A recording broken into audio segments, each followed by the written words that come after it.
Good evening, homies and hoes, my loving fans. I just got better from like a 3 week sickness.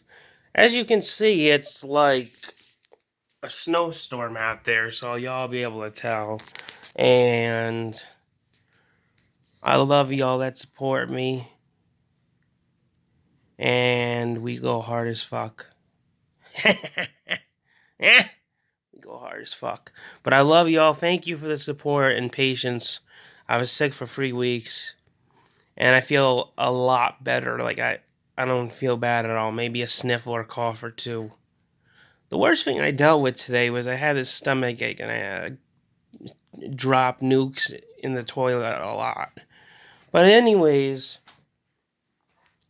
life is going good. So I mean, my health, my family health, and everything going good. I wish y'all a safe winter. Booyah.